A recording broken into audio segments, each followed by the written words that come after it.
Yeah, Hey, how are you doing today, Katie? I'm good. How are you doing? Hanging in there pretty good. Is it super hot where you are? Is it like insanely hot Um, here? yeah, it's Georgia, so there I did see a trap door open up, flame shot out. The devil poked his head up and said, "Nope, too hot for me," and went back home. Well, I think he sent it up here to New York too. It is never this hot, and it's been like 3 weeks of almost 100 degrees, and I don't know what's happening. I like the cold. Well, welcome to the South, apparently.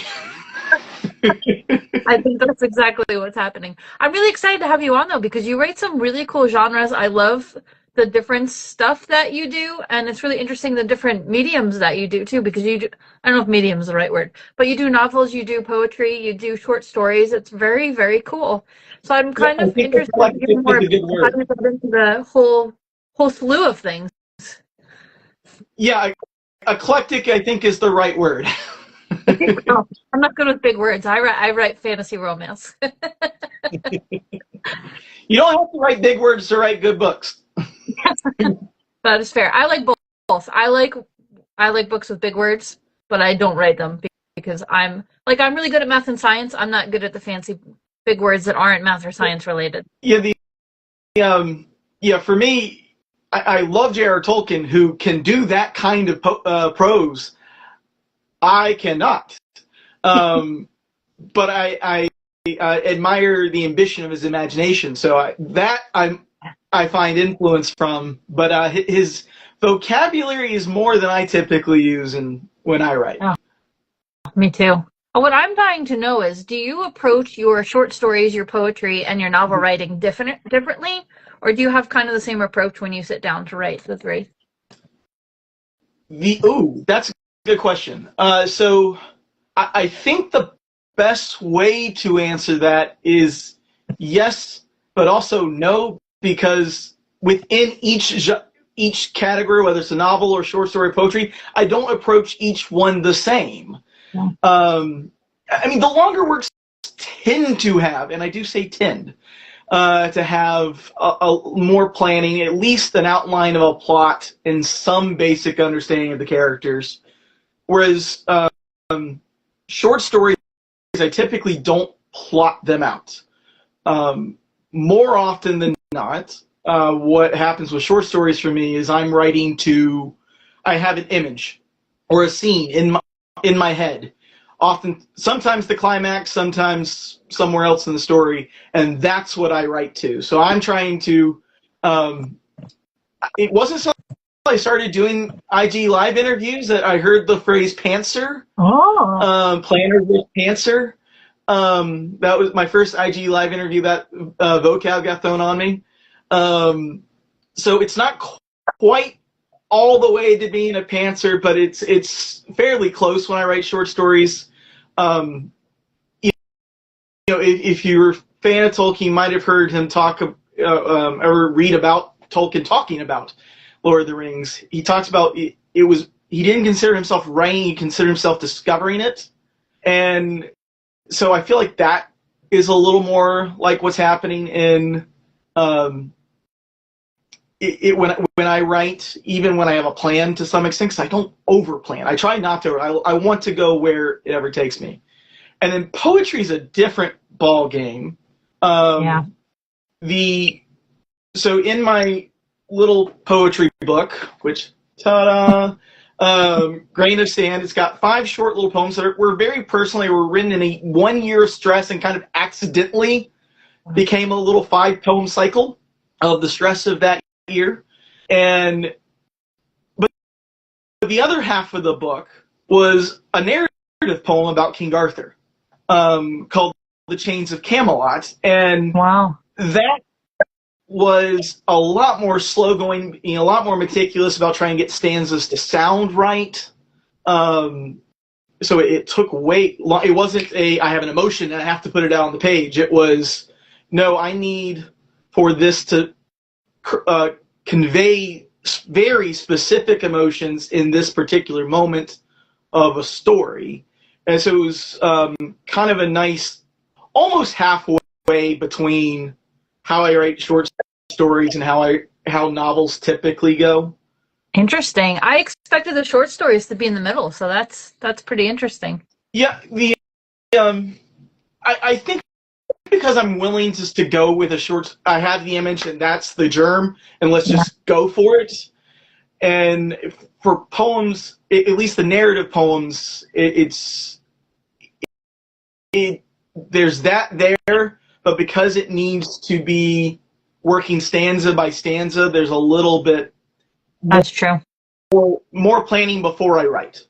Very true. It's interesting too because when I started out, I had a novel idea in my head, but I thought, oh, this is really daunting. I'm going to start with short stories because I thought that that would be easier. And I actually found it more difficult. So I started doing all these writing competitions, but my whole thing was trying to cram all 17 beats into a short story, and Mm-hmm. it's impossible. So the best advice I ever got was to just do one scene, Mm-hmm. and that your short story. Make it the most interesting scene. But what also was crazy is I always fared better, you know, moving on to the next round when it was a genre that I didn't enjoy writing. So my fantasy and sci-fi is near and dear to me, and I always did terrible at those. But when I got something like historical fiction or thriller or something like that, they always moved on, and I just thought this is weird. I don't know what's wrong with this, so I wound up switching to novels now. Yeah, I have a good friend of mine who his book is somewhere up there. Wrote a great little dystopian book called Cafe Noir, and I always try and get him to write shorter stuff. That either writing challenges with me or something like that. And the way his brain works, short fiction just is not his friend. Yeah, And um, but you know, it gets he's got a wonderful prose style, but it just he locking him into that limit. Whereas I'm the other way. I mean, I've written a couple one novel and novella now at this point, plus a couple of stuff that's not published that I've written. But short stories is where I come back to again and again and again. And in the last couple of years is where I've had a little bit of success with publisher. Hey, yes, we like this story. We want it in our magazine. So that's been nice the last couple of years of getting those stories out there. nice. And yeah, so it's each their own, right? Yeah, If we were all doing the same, there'd be nothing fun about it. I totally agree. Do you find that you're like a mood writer too? Like, do you sit down and go, okay, I'm not really feeling novel stuff today. I'm gonna do poetry, or I'm gonna do a short story because I feel like I need some quick action-packed stuff. So I get Uh, like that with types of scenes, but I'm kind of curious if that impacts other things. so yeah, so that's interesting. I think prose wise, I have a tendency to be pretty focused. It's not that if imagination says, oh, here's a story idea or here's a scene idea, I'll write it down, but I won't. I'll come back to it later. I won't really work on it then. Poet like when I so the Chains of Camelot became very accidentally, very unplanned, hence the halfway between pantsing and planning. Became a large cycle of poems that I hope one day everyone will get a chance to see. Um, and when I was writing that, if I was working on a poem, I could work on a short story. Just process wise, they were a little bit different to where my brain could kind of flip between one and the other. And I feel like novels and short stories are a little too similar, that I've got to focus. And also, I'm a school teacher, so I don't have mental burnout happens a lot. So it's a lot of, so sometimes it feels more like, okay, I only have brain space for one because Yeah. I'm sealing time maybe a couple nights a week. Maybe it's just Saturday, it just depends how the week's going. And so I don't really write. Again, I might think about more than one, but I only really write one at a time. Yeah, yeah. Oh, that's smart. I think that's really smart. That was actually, you kind of segued into the next question that I wanted to ask you. You had mentioned that you're a social studies teacher in high school too, which I think those are some of the tougher kids because they're not as excited to learn as the little guys, but it's got to be very exhausting. So I'm kind of curious how you balance both the writing and the working. And do you ever get time? Like I can see, maybe not for short stories, but I could see it myself at work, like just being able to scribble out a poem really quick and then use that as an idea. So I'm kind of curious how you. I mean, I've had some work before where I was at work and had, where especially narrative poems where I might be doing a stanza at a time, mm-hmm. and I get the turn of phrase, and I would have either a notebook that I was writing in or index cards just in my back pocket, and I'd write it down as I went. But that's really rare. For me, it takes me a second to get in the zone. Yeah. And lunch is only 25 minutes, which is your only real break in the day. So there's just not that opportunity. Yeah. And again, not that saying that I've never had a stanza or a passage pop in my brain and took a moment to write it down, but work and writing have to be separate, out of necessity. And yeah, I think that's smart. I'm kind of the same way. I've like, there was a time period where we were very slow at work where I would scribble out some writing, but the past 3 years I haven't had the chance to do that. Once in a while I'll write down do this because this is a good idea, and that's all I do. Now that said, yeah. No, go. Sorry. Oh no, I was done. Now that said, I have had a couple stories that were inspired by things that occurred in class, or for example, the last story, again, I got it in my hand. The last story in my short story collection was a kind of a world-building fantasy story called The Light of the Moon and Sun, and it centers around this dragon god. And I came up with it because I was teaching a class at the time called Humanities, and my students we were talking about, it was all Greek and Roman mythology and philosophy and all that, and they had to make their own god. All right, so if you were creating, and even, it was kind of the prelude to a bigger create your own mythology project. But while they were doing that, well, Mr. Odom, you have to create a god yourself too. If we have, if we're doing this, you should be doing it too, right? Which the answer is no, not at all. But I did it. I went to the whiteboard and came up with something on the fly. Very cool. And I went, oh, that's good. And that became the basis of that short story. And last year I had a short story published. It starts with a pretty humorous line. It's a little bit of magical realism, but it comes from, I teach world geography, and part of that is teaching population stuff and population pyramids. And just a joke to get them to remember it, talking about, I won't go too far down the rabbit hole, but a population pyramid starts to narrow as it gets to the top because, well, people are old and they start to die. And so the running joke that I have in all my classes, though, is, okay, so yes, why does it start to narrow? Yes, because death comes for us all. Well, everyone except me. And so I have the joke that I'm immortal. And the first line of this short story is called Dave's Birthday, is death comes for us all. Well, everyone except Dave. And love that one. So yes. So stole it right from the classroom. So, working with kids, especially high school kids,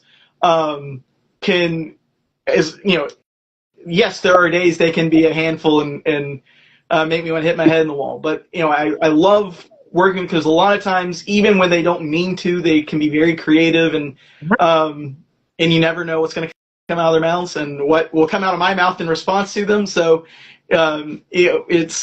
it's always fun, and does sometimes bleed over into the writing. Yeah. Well, I was going to say, I feel like you have the perfect profession for doing world building setup, because you know all the mythology. You probably know a lot about different cultures and their, archaeology and architecture. Well, archaeology too. Yeah. Architecture, the different, pretty much their food. I feel like that's just the perfect education and background to be able to build some really epic world building here. Have you drawn a lot of that into your stories? So, yes and no. A lot of my background in my professional, I guess professional is not quite the right word there. My training in history is what I got my degree in was actually a lot of American. So it didn't go as far back. Now, of course, I took some ancient history stuff and medieval history stuff. And a lot of my influence for world building, though, probably comes from Tolkien, my love of King Arthur mythology, and including another inkling named Charles Williams. That probably has a lot bigger influence than the actual historical events and people and civilizations, but those are certainly also play a role. I wrote a short story that I've been trying to find a publisher. It may just end up being in the next short story collection, which will probably be next year, because the thing with short story collections, some of them will be published beforehand, some of them will be new to people to read, and I have to decide at what point am I giving up on the books, on the stories that haven't found a publication, and I'm not quite ready to give up on this one particular story, but a historical influence on it was the idea that there are, history's filled with really bad rulers, and you can see how not to use power, but there are a handful that are what. That's what I want people with power to use power like. And so like Cyrus the Great from Persia had the civilization he was leading was not Persia at all. But I did have in my mind a little bit of Cyrus the Great as I was writing this one particular character in the story. So I love that. All meshes together. Yeah. Well, I was really excited too when I saw that Tolkien really influenced you, because I grew up. My dad's not like if you look at him, you don't think he's very like nerdy or into the stuff that I'm into, because I'm obsessed with that kind of stuff. But he got me really into watching The Lord of the Rings when I was a kid, and Star Wars. So all of the fantasy and sci-fi TV shows and movies, he didn't really read them, but he read them as a kid. But no, he's more into the movies. But he really got me into it as a kid hugely, and that was kind of what led me into reading as I got older. But I saw that you also mentioned that you're a big Star Wars fan too. Yes. I'm kind of curious how Star Wars influences your writing.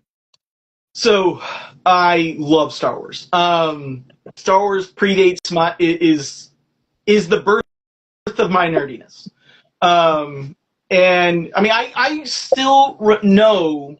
I couldn't tell you how old I was, but I still remember the moment vividly I ever first saw a Star Wars scene. Didn't even know what it was at the time. It wasn't until I came back around and was actually knowing I was watching Star Wars and knowing what I was watching. I went, wait a second, I've seen this scene. And it was Jabba's palace at the beginning of Return of the Jedi. And I went, what? It was on TV in the basement of my granny's at Thanksgiving. And I was, what is this? And I had no clue what was going on. I think I got called up for dinner, for Thanksgiving lunch. And but Star Wars is, especially the original trilogy, and for me, because I'm in that real wonderful spot. Not only did they had the re-release in the theaters in the late 90s, where they were special editions. They were mostly just remastered with a couple scenes there. It wasn't as drastic as what came later, but so I got the re-release, and then I was 12 years old when the prequel started. So I got to experience the entire episodes 1 through 6 cinematically. And so there's a lot of ideas and themes there. The idea of having, villains that can fall. But honestly, I think the biggest thing is that it's okay to tell a story that's good versus evil. Not and I think this is why Rian Johnson, among other many things, why Rian Johnson catches a lot of flack for Last Jedi, is not everything has to be an inversion of expectations, an inversion of the genre. And now Rian Johnson is a great filmmaker, and I think he learned from his mistakes in Last Jedi, because then he goes on to make Knives Out, which is a wonderful example of how to invert expectations, but not doing it for the sake of doing it. Yeah. But those first 6, there are good guys and bad guys, and it both teaches that sometimes the bad guy might win. Yeah. If you get a good enough bad guy, he might win. But he doesn't stop being the bad guy just because he won. And I think that is... And I've always been drawn to stories that do that. I mean, yes, I enjoy a story with some gray characters and plot twists, and I try and do plenty of plot twists and have traitors and things like that. But at the end of the day, I always am more drawn to a story where here's the good guy. It's not going to be easy. He might be flawed, but he's the good guy. And over here's the bad guys. And I think that for that both in my enjoyment of reading fiction and film fiction, I think has its roots in Star Wars for me. Yeah, me too. I all of my books are very light versus dark, and I bring it up in all of them. And it's funny because my first book, I actually titled A Tale of Light and Dark, and I hated that title, and I wound up tossing it, but very much my thing. My favorite thing about Star Wars is somebody said the other day that all of us that grew up watching Star Wars have been very fortunate to watch our favorite princess become a general. Yes. And that's like my favorite thing in the world. I love that because I like to consider myself half princess and half general. So it's very inspiring. Well, my mom was the same way. So what are you working on right now? Oh, so right now, I finished my detective novella last year, and which is Moonlight and the Tombstones.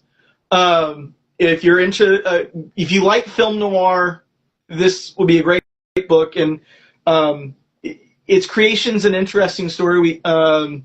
Because it was a very hectic time frame to write the first draft in. But when I got done with that and got it out in November last year, I was like, okay, because my intention last year, before in July, this book kind of took over the second half of the year. My idea last year was going to be a short story year. I want to focus on stories, try and get some published, and that was my goal. And I finished a couple longer short stories before the detective novel took over, so that was great.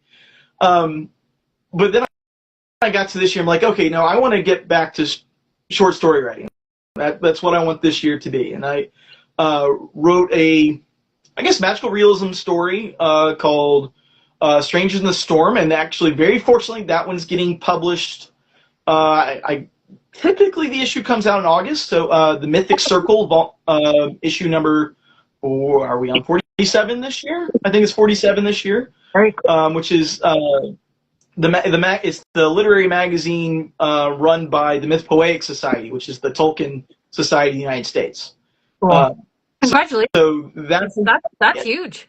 Yeah, thank you. So that I'd been 0 for 7 up to that point. So I kind of spoiled myself last year. I had a really good year last year. 2 stories basically accepted the moment, to the first place they got sent off to, and then this year I was 0 for 7, and now I'm 1 for 7, and waiting for a couple pieces of flash fiction in some place that has like a 3-month judgment window, and they'll probably I never have hope with those. If they come back, yes, fantastic, but I don't expect it.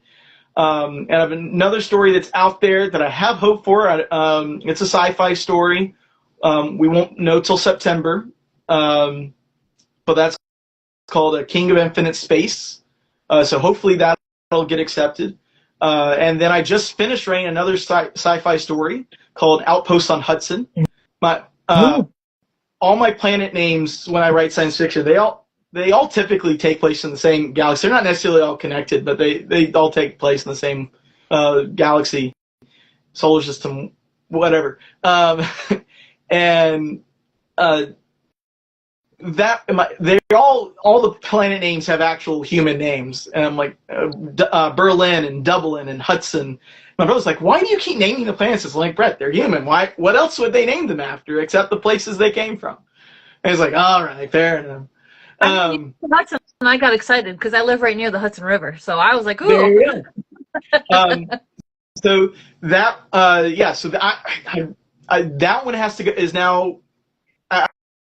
I usually let a few weeks pass before I start really editing because, I mean, I'm sure you encounter this all the time. If you start editing the moment you finish, one, you don't want to look at it because you just finished it.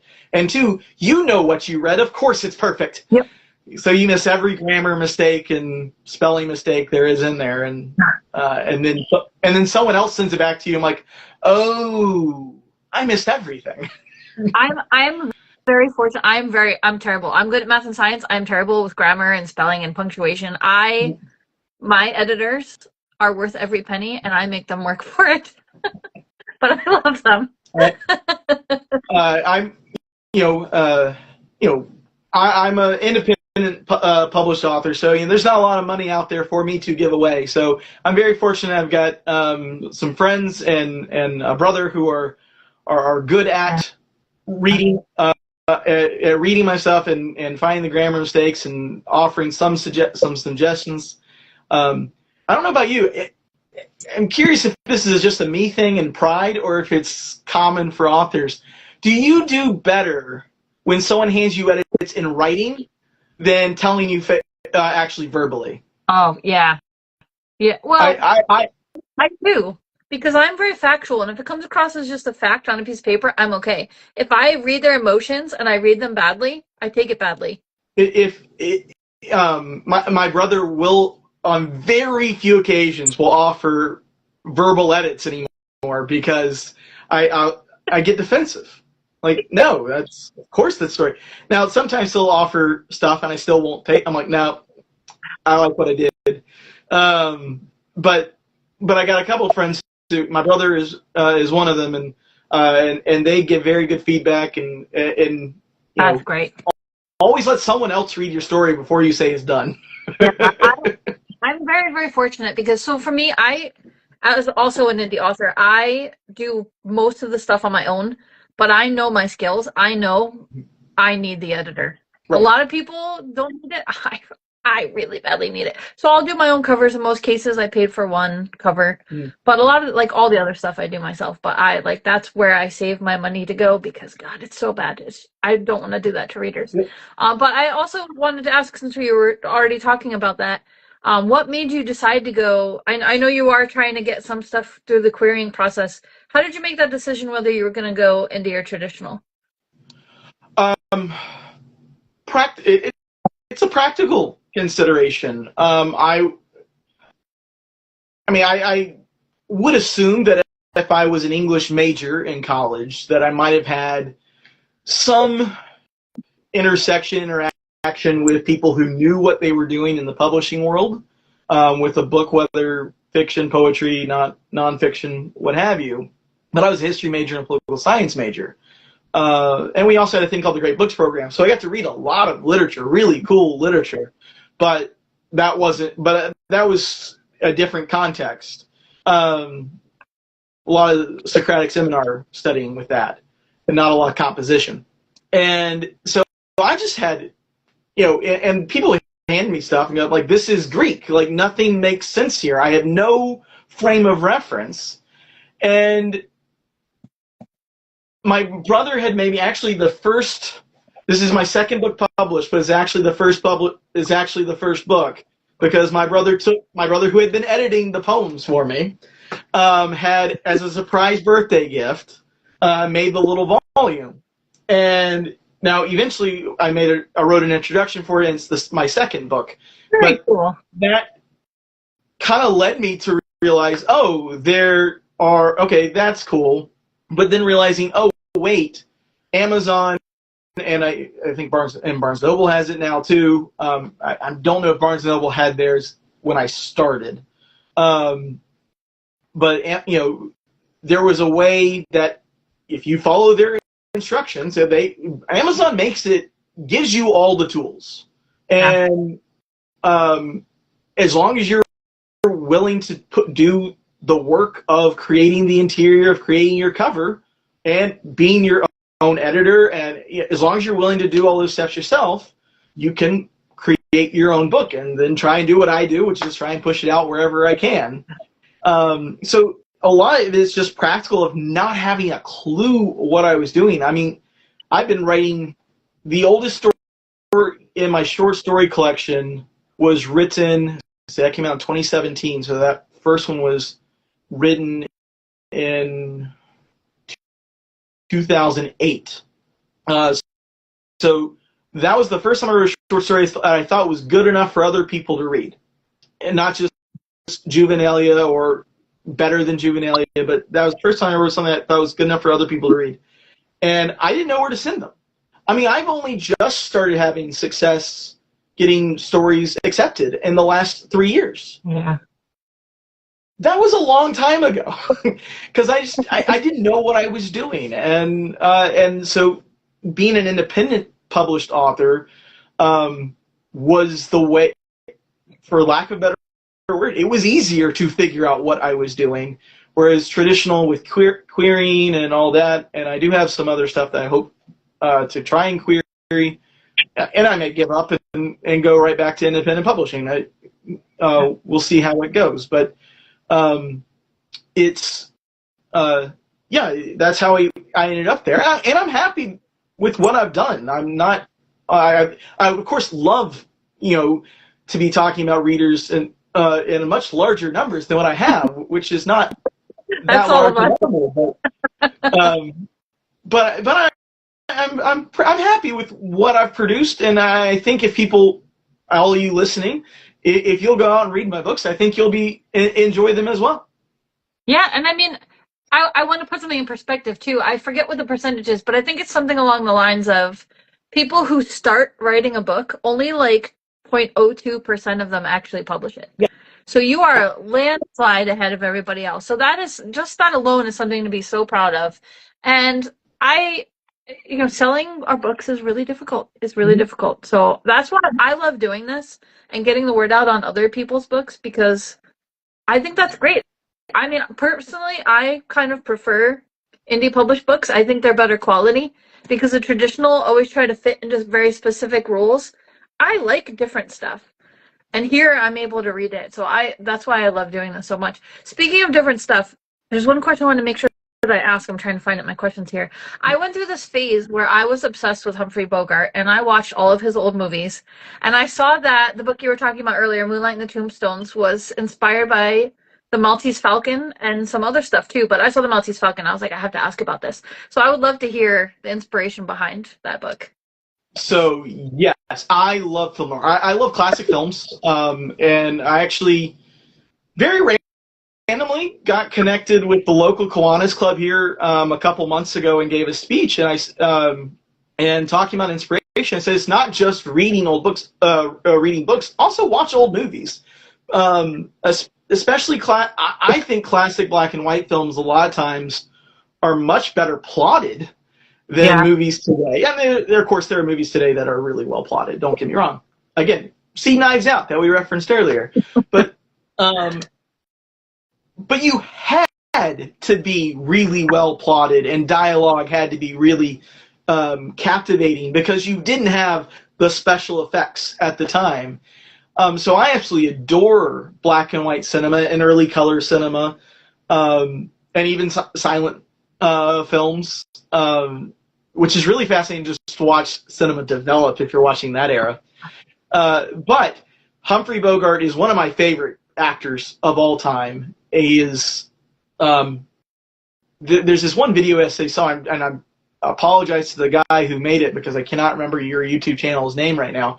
But he wrote this really great, about 9-minute video essay on how Humphrey Bogart kind of defined what it meant to be a leading man.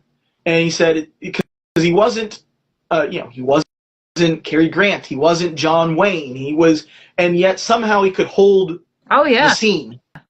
And he said it was his eyes, is what he talks about.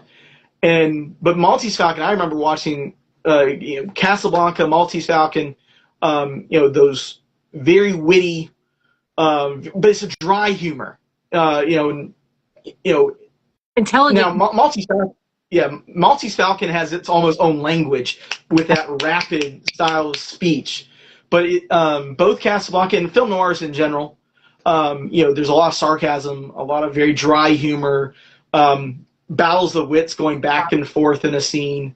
And so when I wrote Moonlight and the Tombstones, I was like, okay, I love Maltese Falcon, I love Casablanca, Key Largo, Chinatown for a later one. And so I'm like, I'm going to try and write that kind of feel. And my guy's a detective, not a private detective, but Thomas Jabron. But I don't know as you have developed over the years with writing, but for me, dialogue is always the trickiest thing of trying to get the characters to sound uber distinct. And, and I always feel like I've accomplished something if one character in the story sounds a million miles different from everyone else. And Moonlight and the Tombstones is the first story I wrote that I felt like I won't say all, but most every character feels different when they talk. And so for that reason alone, everyone should read Moonlight and Tombstones, because I'm just really proud of that. Very cool. And it's playing around with the archetypes, which is something I enjoy doing. And maybe that's something why you mentioned earlier you end up doing better when it's a genre you're not as naturally drawn to, because then you draw yourself to the archetypes, and so you're building the story, and then suddenly the story takes on a life of its own. But you started at the things that we all know, and then you played around with the pieces. Yeah. And that's certainly what happened with me in Moonlight and the Tombstones, because we have a detective. He's wearing a fedora and a trench coat, and he's got a quick-witted partner, and there's a beautiful woman, and we have no clue whose side she's really on. And then there's a couple different seedy characters, because it's never a straight line in a film noir. And it was just a lot of fun to let those voices in, all because I've watched and read Maltese Falcon, which they're both the movie and the book are fantastic. And I've read some Raymond Chandler, and I've read Casino Royale, which is very different from all the other James Bond books. But those kind of pulp, for lack of a better word, pulp era novels that were that defined the sound and feel of film noir. And so I tried to not imitate, but imitate. Yeah, we'll go. Yes, I was imitating film noir, and it was so much fun. I love that. You're channeling it. Exactly. While you're on the subject of your characters, I always love to ask this because I find character building is so interesting. Do you have a favorite character of yours? And on the flip side, do you have one that you found very difficult to write, or one that you didn't like, possibly? Do you mean as in, like, oh, I wrote you so well that I hate you? Or do you mean that, like, it did not turn out well and so everyone avert your eyes? Either way you want to go. So, favorites,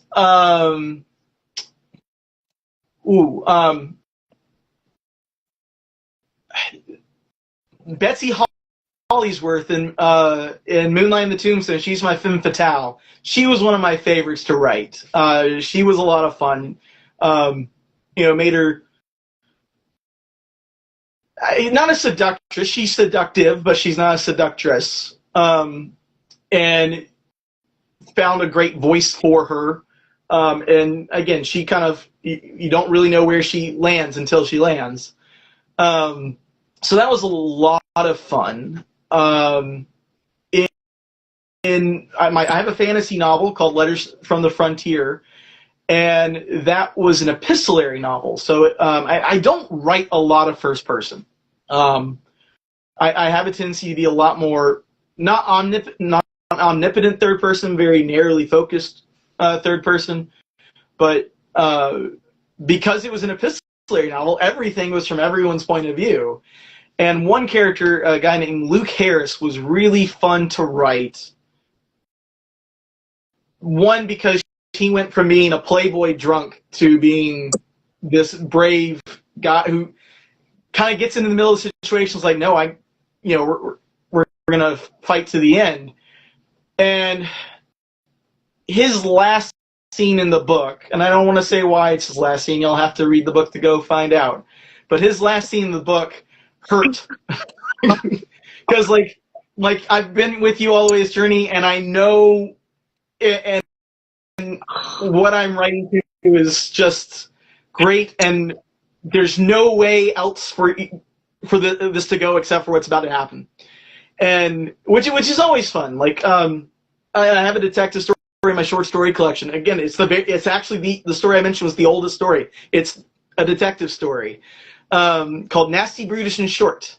And if any of y'all out there remember your American political history, you may have come across a political document called the Leviathan that says the life of man is solitary, poor, nasty, brutish, and short, which kind of gives away the ending of that book if you know how the book goes, or if you know what that refers to. But the that story had the detective, how that story had to end. I literally spent writing the second half is there's any other way I can go than where I'm going to, and I had to go there. So that was really fun. But in terms of villains to hate, also Dave and Dave's Birthday, which again will be coming, which is already available in last year's Mythic Circle issue, but will be in my next short story collection whenever that comes out next year, whether that'll be early next year or late next year. It'll be 90% will be next year. That character was a lot of fun to write because he was so whimsical. He was very happy, and he's a man who won't die. He's 162 years old, I think, at the start of the story, and he's spry and vaguely magical, and he's wonderful. But villains. The villain in Letters from the Frontier is a good, I think, going back to Star Wars earlier, talking about it's okay for villains to be villains and them to just be the bad guy. Once you figure, because it's a bit like a mystery as well, because our main characters don't know what's happening when the book opens. They know something terrible is going on, and so the kingdom's scrambling to create a giant defensive line, but they really don't know what they're responding to. And so the first half of the book is trying to figure out what's happening. And when our villain does come on the scene, I think I did what I wanted in terms of creating this guy is the villain. So that was really great. Also, and going back to Nasty, Brutish, and Short, and Moonlight and the Tombstones, the guys who are the actual villains, they're both different types. They're different great archetypes from film noir. One's the crooked sheriff, and the other's a businessman. But they both came out where you go, oh wow, no, I might have liked you in the first scene, but by the end you hate them. And so those were really fun villains to write. I love that. I love in a movie where there's like one big villain that you think is the big baddie, and then you end up hating somebody so much more. It's so fun. That's very cool. One thing I wanted to ask you too, you had been talking about earlier balancing work and writing. And when I had asked you the biggest thing you learned during the whole writing process, it was that you have to keep going. You're not able to write every day, but you have to make a concerted effort. What do you do to make sure you keep that writing discipline in place? So it's easiest when you have an idea, when you are working on, when you have something to actually work on. All right, maybe I only wrote a paragraph this weekend, or maybe I only wrote a sentence. But as long as you actually have a story, that is something that can really help you keep you going. Because, all right, and maybe maybe you do get to a break and you get to let it all out because you have time, or maybe you just have a Saturday where, wow, you just got into a groove. But that's when it's the easiest. For me, the bigger problem is when you get done with a story, because I don't. I'm sure I'm not alone in this. I don't like the editing process. It is a grind. So I don't want to start. So I don't want to make what I'm doing that, in my little bit of free time, I don't want to make that be editing. I want it, because that's just more work, and I've already worked enough. Teaching's anywhere between depending on what time of the school you're in, anywhere between 5 and 7 day a week job. So, when you have your 1 day a week off, you don't want to do the hard work of the writing. You want to do the editing. So that is a bit tough. So I find editing for me probably happens mostly during breaks or if there's a deadline. Because nothing ever gets done if it weren't for the last minute. And if any of my students are watching, I know y'all do this. I do it too. Your teacher is right there with you. So deadlines definitely help more with the editing for me. But going ahead, because I always like to say the two hardest things in writing is starting and finishing. You have to have the confidence to start something and the spark to start something, and then you have to have the perseverance to finish. So when you're in between stories, that's when that's the first. Okay, wait, what story's good enough to start on right now? And so that's where I think is the hardest part in terms of trying to keep going. What am I going on? Because if you don't intentionally start something new, then days become weeks, become months, and suddenly it's a year and you haven't written anything. And then, well, I didn't write anything this year. Maybe sometime this year I'll start again. And once you're at that, it's really rough to start again. Yeah. So you've got to. So it's a lot of just intentionality. Yeah, I very much agree with that. It's funny you say that too, because I have a writing group that I'm in, and like as soon as my book is finished and off to the editors, I start something new. And then like when it comes back, I take a break and I do that. Then I go back to this, and it's funny because after I put out my first 2 books, my friends were like, "Well, aren't you going to take a break?" And I was like, "No, that's a terrible idea. I must keep going." like a break means a week. Break is not the summer.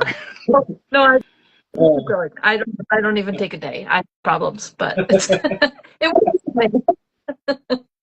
You had mentioned your students, so I wanted to ask this question too because I thought this was really sweet. I had asked what your favorite response from a reader was so far, and one of your students had a great reaction. I'd love to hear this story.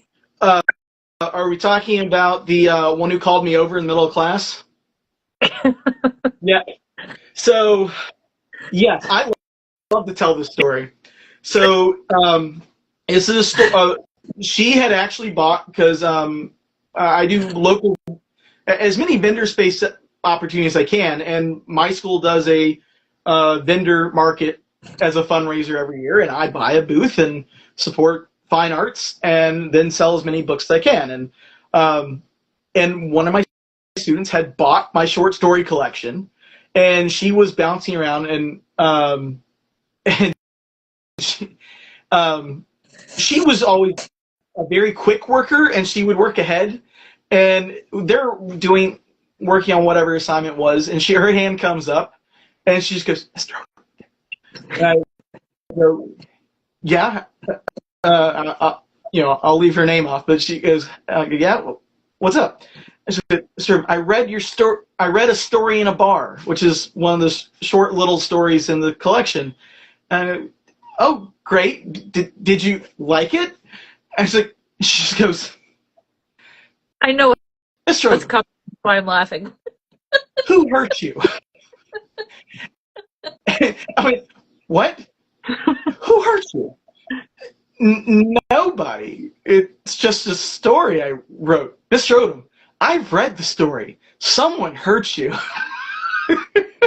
I think that's why we become authors, so we can process the trauma into a story.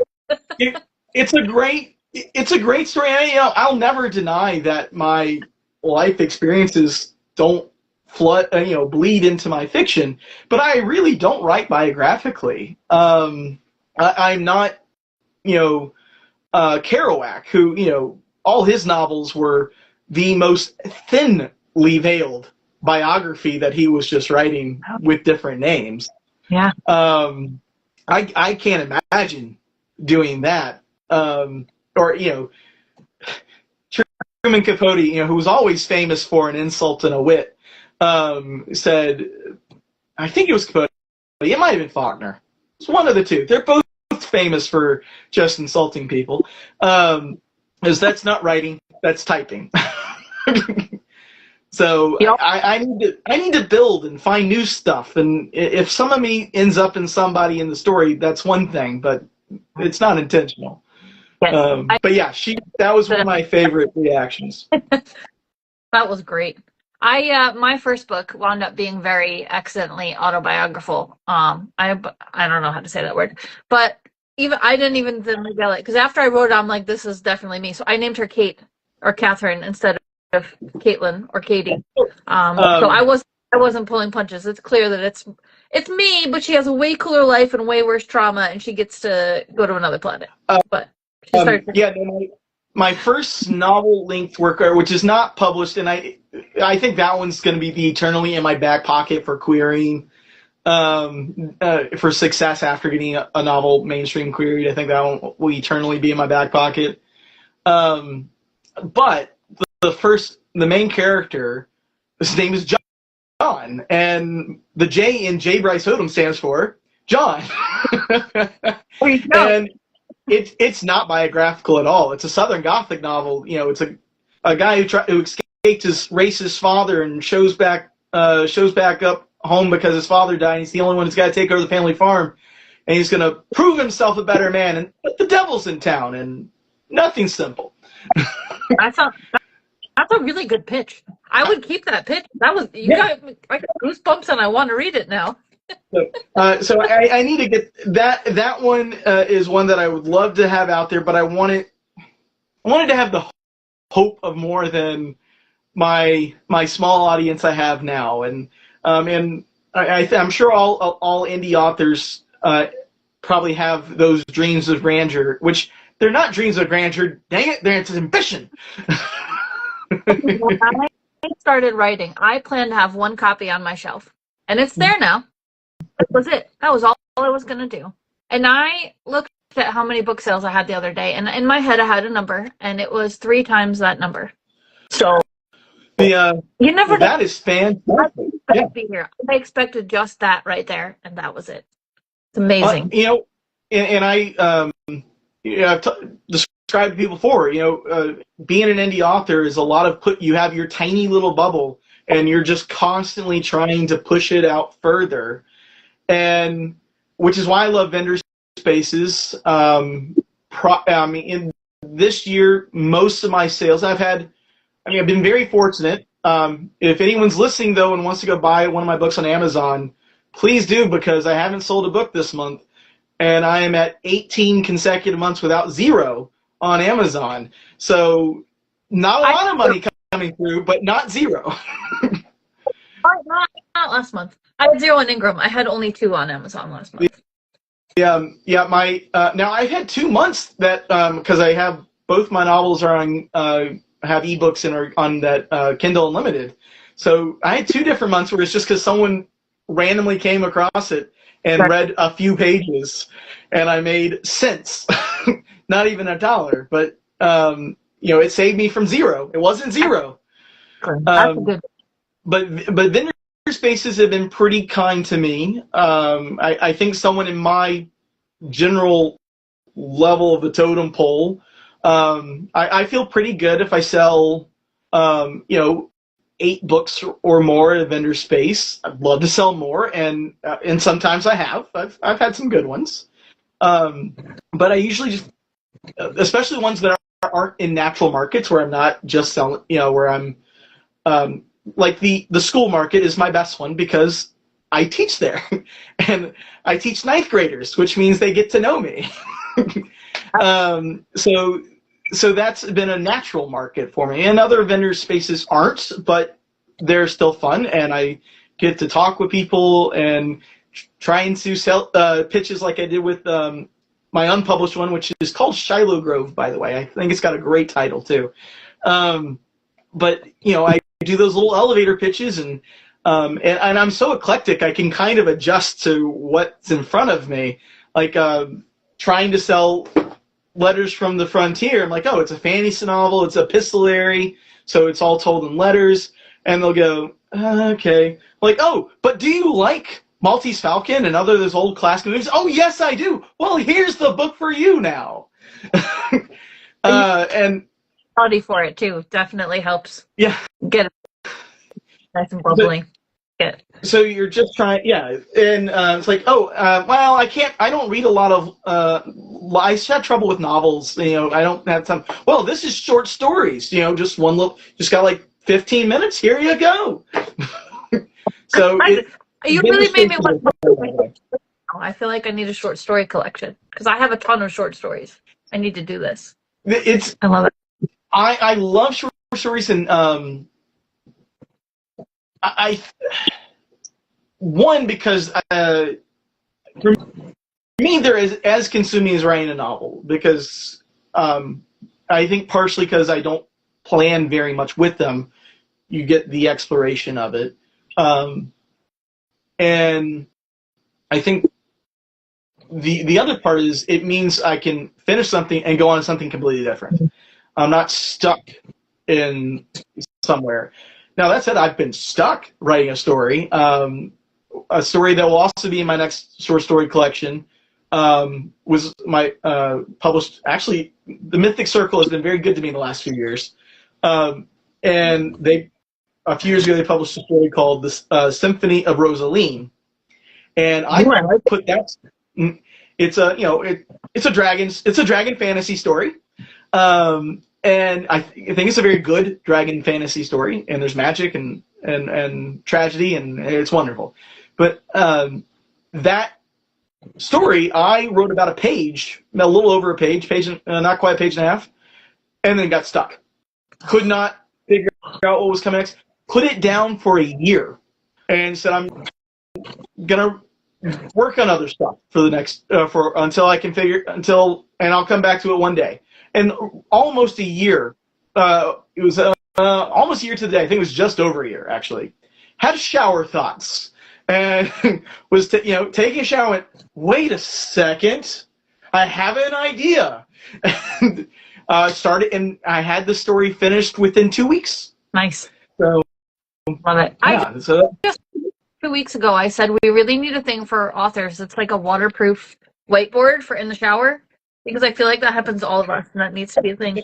I did want to finish on a very special note, because I know you were talking about doing the markets that you do. I love to end on if you have any announcements coming up, or if you have any book events going on. So if you want to share anything you have coming up, where you'll be selling the books, and where we can buy them if we're not local.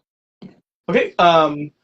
Well, I've been doing vendor events, and Georgia's kind of weird. A lot of the ones, at least the ones I can find anyway, summer's kind of a dead period for a lot of those. So I'm hoping to do some more in the fall. There's a couple that I'm looking at for the fall. So be on the lookout for that. Those at least one of them will be closer to the Atlanta area, which will be, if I can get in there, will be a lot of fun, because that'll be a bigger market than I've ever been able to be a part of. I've got one more in my media blitz that's been happening for the last few months, which has been a lot of fun. I do have one more interview on the 10th with Karen's World of Art over on YouTube. So if you have not heard me speak enough, come and listen to me over on YouTube in a few days. My story Strangers in the Storm should be coming out in the Mythic Circle. It'll be August or September. So I haven't seen the official release date yet, but it'll be August or September. And then if that's kind of it on what's currently on the schedule, but always trying to find, if I can find something, I will be there. and I wish I could travel further. I need to make a little bit more money off the books to be able to travel out further. But if you can't see me locally, though, jbriceodom.com has a link to my books, podcasts, the Silent Film Podcast. So if you're a film buff, Silent Film Podcast, my brother and I try and do 6 episodes a year. So it's not long. We've got 3 seasons. We got 3 seasons out currently. We are starting to plot out our 4th. Choose the films for our 4th season. That's on Spotify. You can find either on Spotify or Apple Podcast, and on jbriceodom.com there's a whole page. What was it called? Silence is Golden. Nice. Thank you. And then all my books are available on Amazon, but jbriceodom.com has under the books tab has all the links to those Amazon pages. Nice. And then, of course, all of y'all know here who are watching already know what my Instagram handle is, which is jbriceodom_author. And that's also my YouTube handle as well. And I'm hoping, because I've really struggled with the new editing software that Microsoft has done, and actually just found how to get the old one back. And so I'm hoping to do actually some book reviews of I used to do before they switched programs, and I just okay, this is not being easy for me anymore.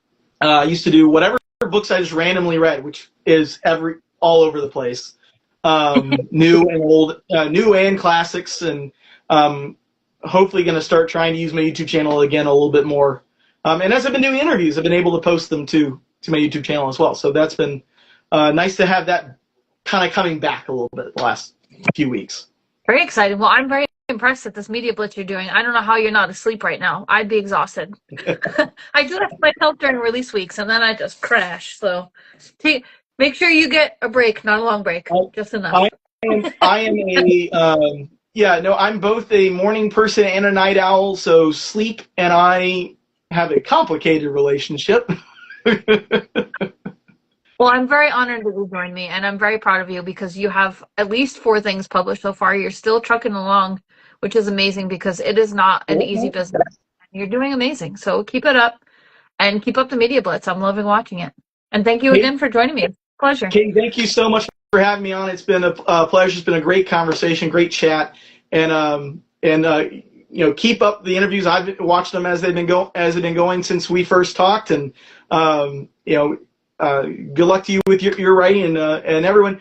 Please, poor, pitiful indie author pitch. Please buy my books. Please. Buy them all. Buy them all. Buy them all. Buy hers, buy mine, everyone. Buy our books. Thank you so much. Bye, everybody. Thanks for watching. Y'all have a good one.